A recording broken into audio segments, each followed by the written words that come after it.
time factor. We are not going to do this thing here forever and ever.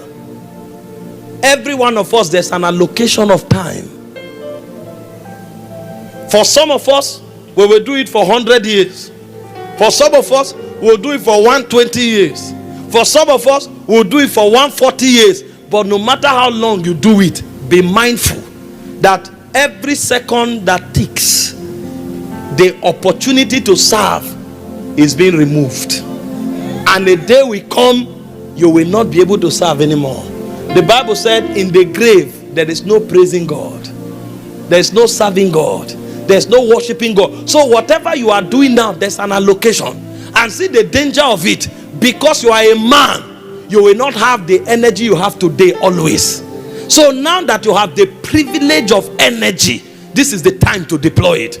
Because this thing is regulated by time. When Jesus became a man, he had been God from all eternity.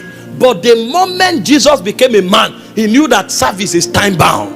And in John chapter 9 verse 4, he said, I must do the work of him that sent me while it is day.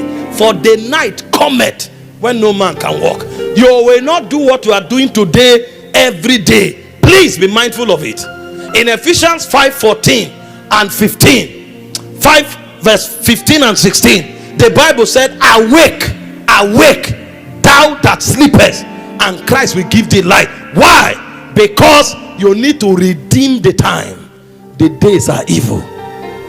Now that you have the time, the best thing to use your time for is to serve God. Because I assure you, a day will come when you will not have that time. Do you know what those who have gone to heaven are doing? See what that scripture shows us. Hebrews 12 verse 1. It said you are encompassed with a great cloud of witnesses. Some of them are fulfilled, some are regretting.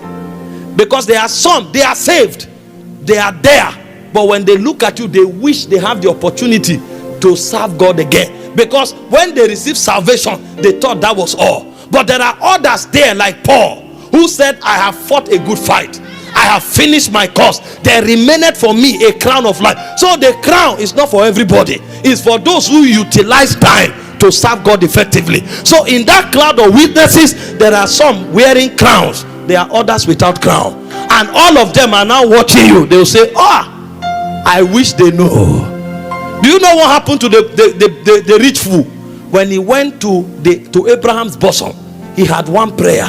Please allow me to go and tell my brothers that are on earth now the opportunity they have, because me, I don't have time anymore.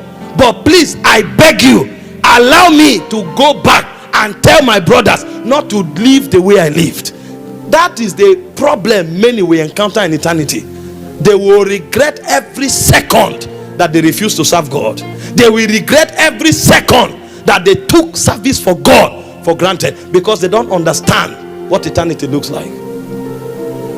Awake, awake, thou that sleepest. This is the only opportunity you have, and a day will come when you too will transit to glory. Then you will discover that the biggest opportunity on earth is the opportunity to serve God. And as I continue teaching, you are going to see the implication of serving God. Time factor.